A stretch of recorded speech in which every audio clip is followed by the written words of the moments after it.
Ciao ragazzi, ben ritrovati in questo nuovo video. Io sono Simone Baldessin e vi ringrazio moltissimo per i tanti apprezzamenti che mi avete lasciato in base al video precedente, il video che abbiamo fatto l'altra volta, che è tecnicamente la prima lezione rispetto a questo video che state vedendo adesso. Se non avete visto il video precedente vi lascerò il link in descrizione, ma comunque lo trovate nel canale e anche lo trovate nelle anteprima alla fine del video, ok? Quindi seguite il video fino alla fine per poter vedere la lezione precedente, anche se forse avrebbe più senso vederlo prima di fare questa lezione.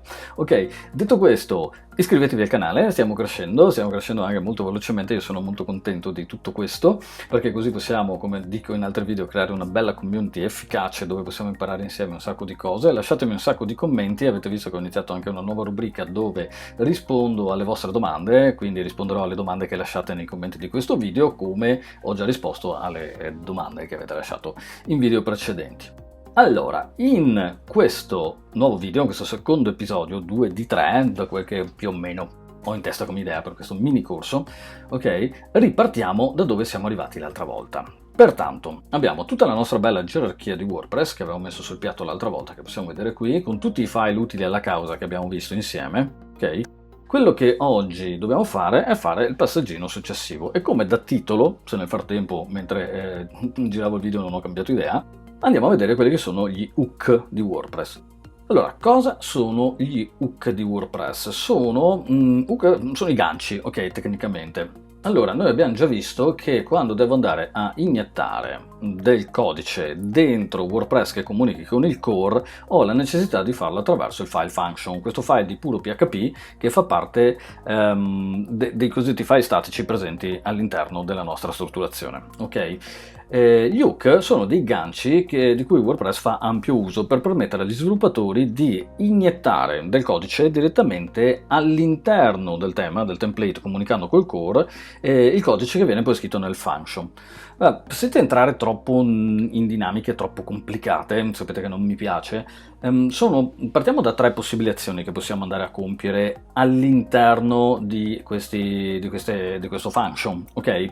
La prima è sicuramente un'azione che abbiamo già visto anche nel precedente episodio, cioè il fatto di poter aggiungere un team support, cioè andare a aggiungere un supporto non presente al tema. L'altra volta, per esempio, abbiamo aggiunto il supporto ai menu, ok? Anche se al momento il nostro tema non li presenta, e il menu di navigazione che posso andare a creare e gestire all'interno di WordPress. Poi posso andare a gestire e creare tutti i menu che voglio e importarli nei file, cosa che magari vedremo in altre lezioni, come mi è stato chiesto anche da qualcuno di voi poi nei messaggi privati, e tra parentesi grazie mille a tutti quelli di voi che mi scrivono e mi stanno seguendo anche su Facebook, su Instagram, e quindi sanno esattamente cosa e come. Spero tra parentesi che stiate facendo delle buone vacanze o abbiate fatto delle ottime vacanze. Chi mi segue sui social sa, sto divagando, sa che comunque io durante il Covid, negli altri social ho spiegato, durante il Covid ho lavorato più di quanto lavoro normalmente in un anno, perché molte aziende hanno approfittato del Covid per rifare il sito, rimettersi da fare, e poi siamo partiti anche con Veneto Formazione con i corsi in streaming, quindi insomma c'è stato un bel po' da fare, sono molto contento di ciò,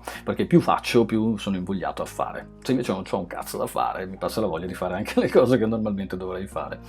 Molto bene, la seconda azione che possiamo andare a compiere all'interno del function è quella di andare a fare un add action, cioè aggiungere, creare una funzione, un'azione ad hoc, un qualcosa che all'interno del tema non è previsto, ok? Mentre diciamo che questa qua magari la andremo a vedere nella prossima lezione, ne approfittiamo e magari vediamo come aggiungere anche semplicemente il collegamento al foglio di stile che abbiamo creato, ok? La terza azione tra quelle che possiamo andare a gestire, tra quelle più basiche, ok, è quella di andare a fare un add filter.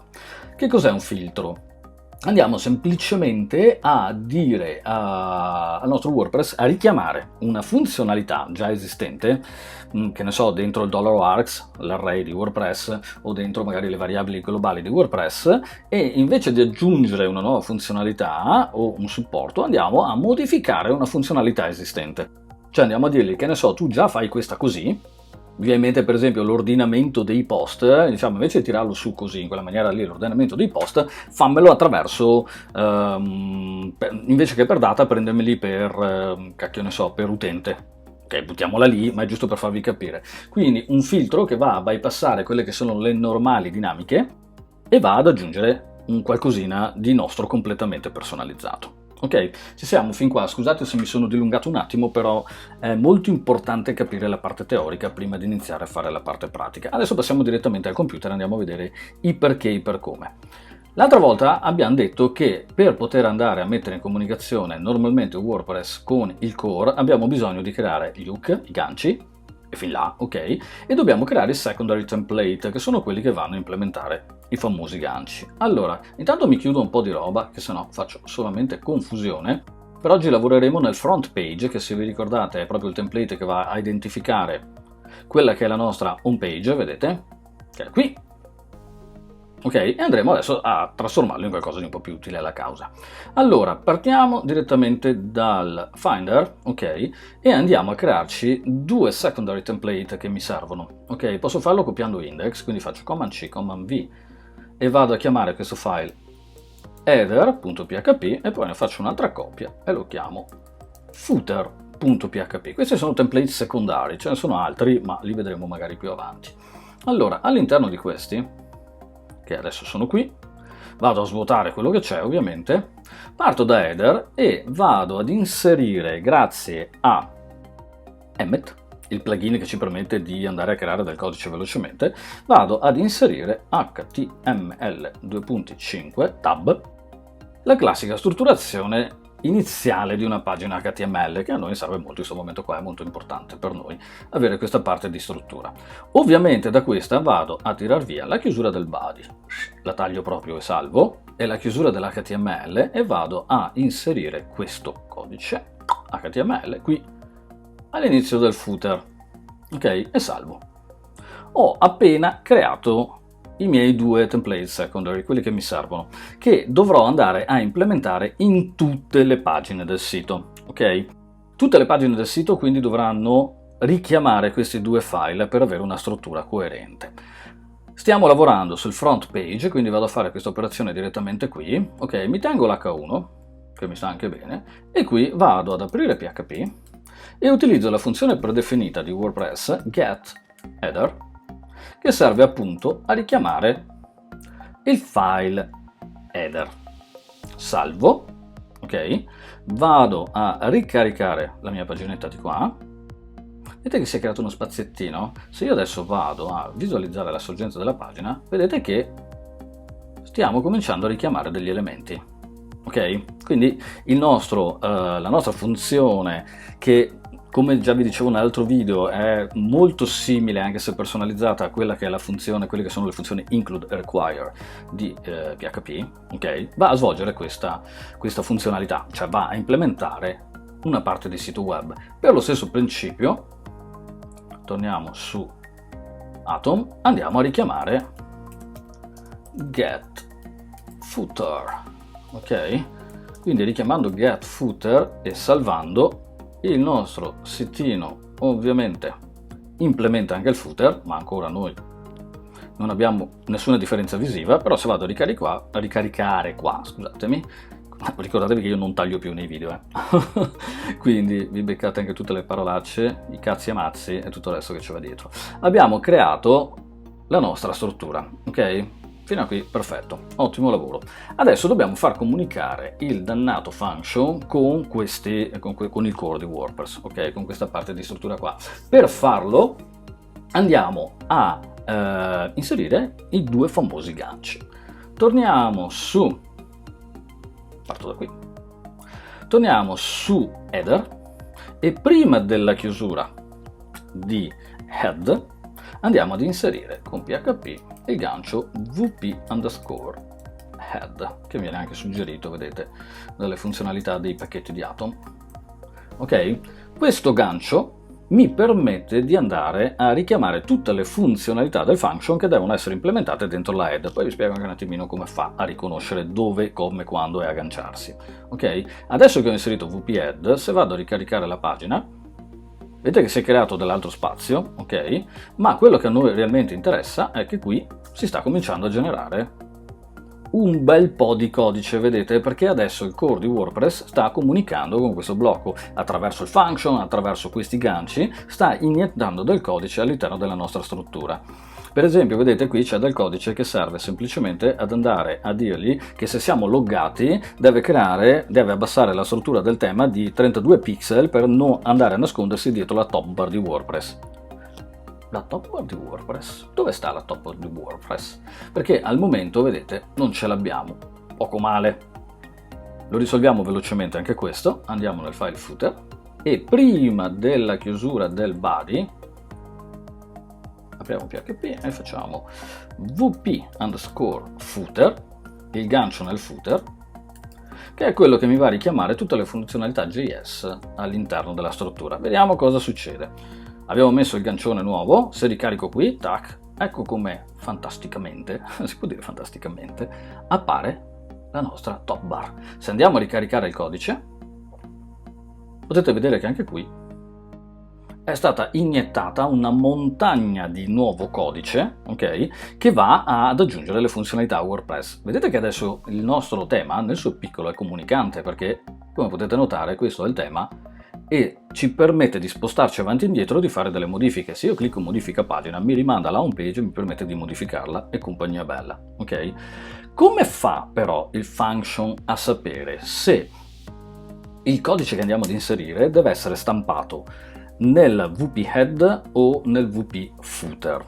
Anche questa cosa qui è pensata in maniera veramente molto semplice, perché se c'è una cosa che io apprezzo tantissimo di WordPress è proprio il fatto che WordPress è fatto bene, è modulare, è pensato proprio per avere delle specifiche facili da comprendere, ok? Infatti vedete che con questa lezione e quell'altra, tutto sommato, siamo già imbarcati bene per fare un tema. Allora, la modalità è semplicissima. Se io per esempio dovessi andare ad inserire, che ne so, il foglio di stile, ok? Il foglio di stile va inserito all'interno della head, quindi si dovrebbe agganciare a look WP head. Benissimo. Allora io dovrei semplicemente non dichiarare dove si aggancia o dichiararlo false, falso. Ok? In questo modo WordPress sa che deve prendere questo codice che io metto nel function, questo stile, che viene implementato grazie a una funzione che si chiama getStyleSheetURI, poi dovremo capire più avanti che differenza c'è tra get e de, e va ad agganciare al WP head questo codice che io ho inserito. Ok? Mentre se invece dovessi fare, che ne so, un file JavaScript, tipo un effettone, uno slider o slider anche no, passati, una gallery, mi piace di più, le animazioni in entrata, andrei a dichiarare questa funzione che metto nel function come vera, true, ok? Se è vera, lui sa che devo andare ad agganciarla al WP footer e quindi me la metterebbe nel gancio sotto. Questa cosa qui è molto importante ricordarsela, perché se io non dichiaro niente, comunque lui si aggancia al WP head. Quindi se voglio espressamente agganciarmi al WP footer, devo scriverglielo true, vero? Ok? Fantastico, perfetto. Aspettate che guardo cosa mi manca da fare adesso. No, gli hook li ho implementati, benissimo, e siamo a cavallo. Ok, volevo farvi vedere altre due cose molto importanti per questo video. Allora, volevo farvi vedere che qua sopra, vedete, c'è il document nel title della scheda. Ok, perché c'è il document nel title della scheda?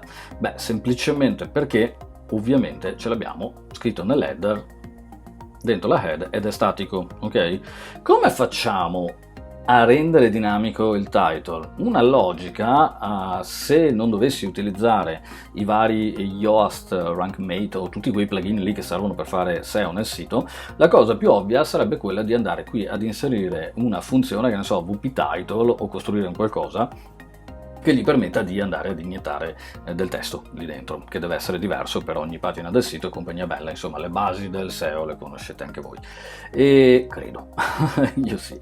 Quindi in realtà è molto più semplice partire dalla base di partenza, poi Yoast andrà a lavorare agganciandosi a questa funzione che noi mettiamo.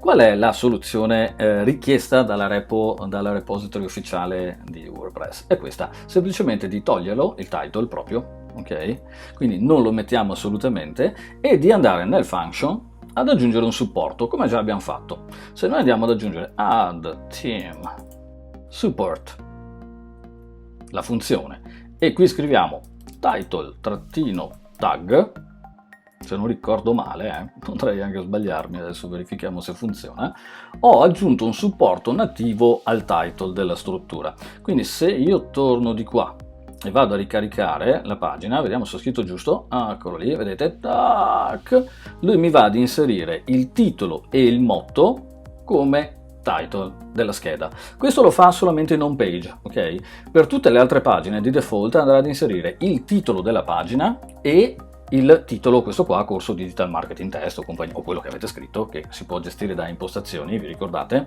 Ok? E ve lo farà in maniera assolutamente dinamica. Quindi, siccome poi sapete che possiamo andare a gestire sia il titolo che è diverso da quello che è il permalink e compagnia bella, insomma si può anche ragionare un po' in ottica SEO quando andiamo a creare i titoli per creare le nostre paginette.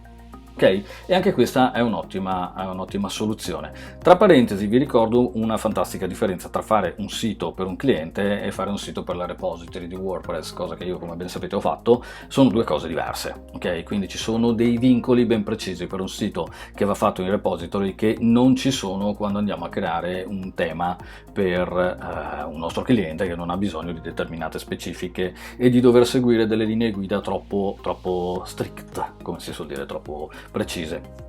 Ok? Bene, però c'è una cosa che io vi consiglio di fare a prescindere, che è caldamente consigliata sia per un tema in repo, sia per qualsiasi tema che andate a fare per un cliente. Come ben sapete, all'interno di un sito WordPress c'è Classic Editor come editor per la creazione dei contenuti, ma lo stesso che può essere installato come menu che può essere installato come plugin di terza parte e che può essere comunque richiamato perché è integrato dentro Gutenberg, il nuovo editor, che poi 2 anni e mezzo dopo chiamarlo nuovo editor fa anche un po' sorridere, devo dirvi la verità, ok? Necessitano tutte queste dinamiche di avere del CSS scritto ad hoc, anche per i testi di screen reader che WordPress è solito sparare fuori. Per poter andare a gestire in maniera corretta tutte le dinamiche dei pulsantini che vado a cliccare dentro i vari editor, Gutenberg compreso, ci sono un po' di robe che dobbiamo aggiungere.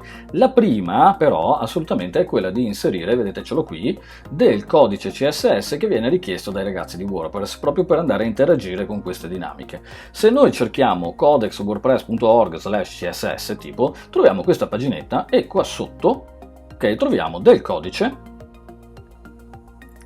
che possiamo andare a copiare. Io vi consiglio di farlo a prescindere, anche se adesso c'è Gutenberg male non fa, anche perché non tutti aggiornano. Copiarlo, Command C, e andare a prendere questo codice e inserirlo nel nostro foglio di stile. Vado qui, ok, è vero e proprio codice, vedete,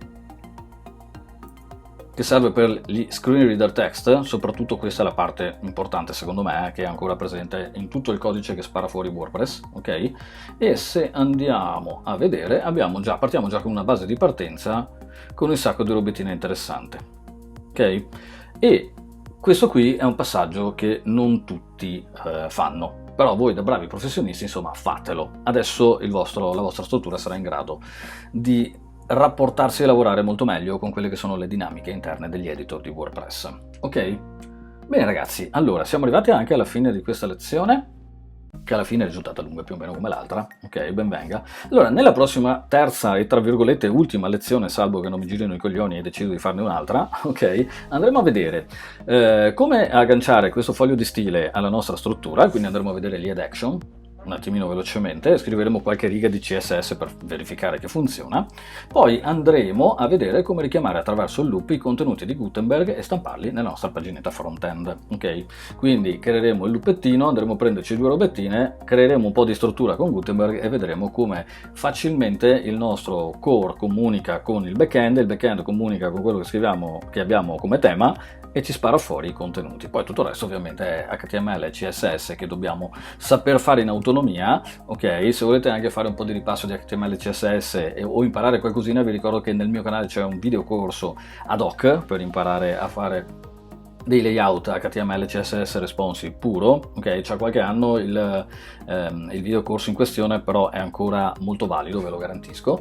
E poi ripassatevi, se volete, ci sono anche i video sulla nuova generazione Flexbox CSS Grid, e se non sapete usare Gutenberg, immancabile, andatevi a vedere il video corso di 4/5 lezioni dove insegno a utilizzare l'editor di WordPress. Insomma, di roba ce n'è tantissima, di video ne ho un sacco, ok? Ce ne sono molti e molto molto interessante che sono lì a vostra disposizione, non dovete fare altro che coglierli, andare a studiarveli, ok? E poi vedrete che mettendo insieme tutti i codici un po' alla volta si può imparare un sacco di cose. Attenzione però, i video tutorial aiutano a imparare a fare delle cose, però per tutto il resto bisogna formarsi, ok? Bisogna studiare nei libri, andare a scuola, fare corsi, venite a fare i corsi da me se volete, però i video di per sé ci aiutano fino a un certo punto, ok?